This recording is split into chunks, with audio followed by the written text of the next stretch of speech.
Hello viewers, welcome to Marita's creative food. இன்றைக்கி நம்ம பார்க்க போகிறது என்ன அப்படின்னா, ரொம்ப கசப்பான ஒரு ரெசிபி தாங்க நம்ம பார்க்க போகிறோம். இதை ஒரு கிச்சன் மருந்துன்னே சொல்லலாம். ரொம்ப அளவாக எடுத்துக்க வேண்டிய மருந்து. குழந்தைங்களுக்கும் பெரியவங்களுக்கும் ரொம்ப தேவைப்படுற ஒன்று தாங்க இது.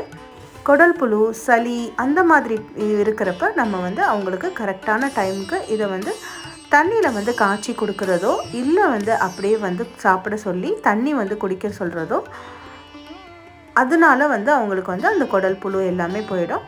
அடுத்து பெரியவங்களுக்கு டயாபெட்டிஸ், அதாவது நீரிழிவு நோய் இருக்கிறவங்க கண்டிப்பாக டெய்லி ஒரு 48 நாள் எடுத்துக்க வேண்டிய மருந்து. அதே மாதிரி சளி, கபம் எது இருந்தாலும் இது சரியாக்கிடும். வாங்க எப்படி பண்ணுறதுன்னு பார்க்கலாம். எல்லாருமே கேள்விப்பட்டிருப்பீங்க கருஞ்சீரகம்.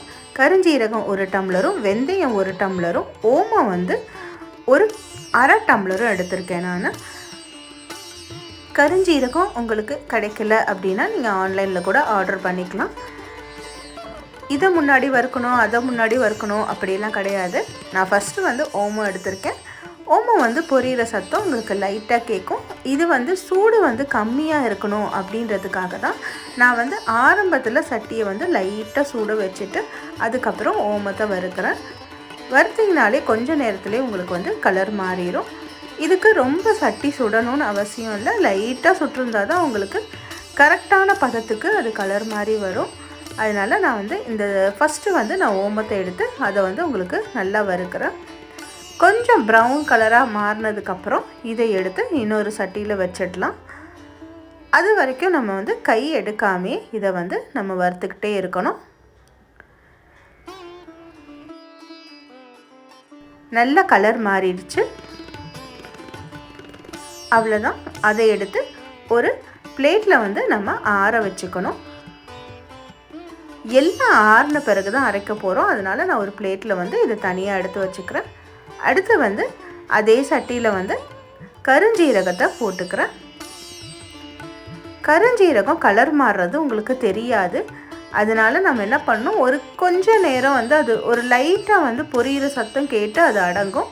அது வரைக்கும் நம்ம கருஞ்சீரகத்தை பொரிச்சிக்கலாம். இது கடுகு வெடிக்கிற மாதிரி தான், லைட்டாக உங்களுக்கு வெடிப்பு இருக்கும். அந்த வெடிச்சுட்டு முடித்த பிறகு நம்ம இதையும் ஒரு தட்டில் மாற்றி ஆற வச்சுக்கலாம். அது வரைக்கும் இதையும் கை எடுக்காமல் கிளறுங்க. ஏன்னா நம்ம விட்டுட்டு போயிட்டோம் அப்படின்னா ஒரு பக்கம் நல்லா தீயறதுக்கான சான்ஸ் இருக்குது. அதனால நம்ம கை எடுக்காமே கிளறுவோம். எல்லா பக்கமும் சூடு பரவி அது அந்த பொரியிற சத்தம் கேட்டு கொஞ்ச நேரத்தில் நின்றோம். அவ்வளோதான். இங்கே பாருங்கள், நல்ல புகையும் வருது. இப்போ நல்லா அது வறுத்துருச்சு. அதை பிளேட்டில் மாற்றிட்டு அடுத்து நம்ம வெந்தயத்தை போட்டு, இது கொஞ்சம் சட்டி நல்லா சூடாக இருந்தால் கொஞ்சம் கலர் சீக்கிரம் மாறும். அதனால் கடைசியாக நான் வெந்தயத்தை போட்டு அதையும் வறுத்துக்கிறேன். இதுவும் ஒரு ப்ரௌன் கலரில் மாறும். ஒரு லைட் ப்ரௌன் கலரில் மாறினதுக்கப்புறம் அது வாசம் செமையாக இருக்கும். நம்ம வறுக்கிறப்பே அந்த வாசம் நமக்கு நல்லா தெரியும். அந்த அளவுக்கு நல்ல வாசத்தோடு வறுக்கிற ஒரே விஷயம் வெந்தயம் தாங்க. அந்த அளவுக்கு இதில் வாசம் அடிக்கும். அவ்வளோதான். 3ஐயும் வறுத்தாச்சு. வறுத்ததுக்கப்புறம் 3ஐயும் நல்லா ஆற விட்டுட்டு 3ஐயும் நல்லாவே கலந்து விட்டுருவோம். மிக்ஸி ஜாரில் கலந்துக்கும். இருந்தாலும் நம்ம 3ஐயும் இந்த மாதிரி ஒரு நல்லா மிக்ஸ் பண்ணி வச்சுட்டு அதுக்கப்புறம் நம்ம மிக்ஸி ஜாரில் போட போகிறோம். ஏன் நல்லா ஆற விடணும் அப்படின்னா, உங்களுக்கு அந்த ஆற விட்டதுக்கப்புறம், அதாவது வறுத்து ஆற வைக்கிறப்ப அந்த ஒரு மொறுமொறுப்பு இருக்கும்.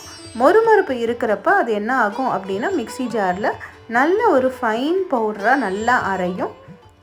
இப்போ இதை நம்ம அரைச்சிடலாமா? 3ஐயும் நல்லா மிக்ஸ் பண்ணியாச்சு. இங்கே பாருங்கள், நல்ல ஒரு பவுடராக நமக்கு கிடச்சிருக்கு. இன்னும் உங்களுக்கு இதை அரையணும் அப்படின்னா கொஞ்சம் நேரம் நீங்கள் நல்லாவே அரைச்சிக்கலாம். சூட்டோடு போட்டிங்கன்னா கொஞ்சம் அந்த ஈரப்பதம் அதில் கொஞ்சம் கட்டி தட்டிடும். இந்த மாதிரி உங்களுக்கு பவுடராக கிடைக்காது. அதனால் சூடு நல்லா ஆற வச்சுட்டு அதுக்கப்புறம் அரைங்க. இதை நம்ம ஒரு ஸ்பூன் நைட்டு டெய்லி சாப்பிட்டு முடித்தோன்னே தண்ணியில் கலந்தோ இல்லை இதை சாப்பிட்டுட்டு தண்ணி குடித்தோ நம்ம 48 நாள் செஞ்சோம் அப்படின்னா கண்டிப்பாக நீரிழிவு நோயிலேருந்து எல்லாமே குறையிறதுக்கு சான்ஸ் இருக்குது. குழந்தைங்களுக்கு தொடர்ந்து கொடுக்க வேண்டாம். உங்களுக்கு இது ஒத்துக்குச்சு அப்படின்னா கண்டிப்பாக எடுத்துக்கோங்க. தேங்க்ஸ் ஃபார் வாட்சிங். நெக்ஸ்ட் வீடியோவில் நம்ம வேறு ஒரு நல்ல ஒரு ரெசிபியோடு நம்ம சந்திக்கலாம். உங்களுக்கு என் வீடியோ பிடிச்சிருந்துச்சுன்னா லைக் பண்ணுங்கள், சப்ஸ்கிரைப் பண்ணுங்கள், உங்கள் ஃப்ரெண்ட்ஸோட ஷேர் பண்ணுங்கள். தேங்க்ஸ் ஃபார் வாட்சிங்.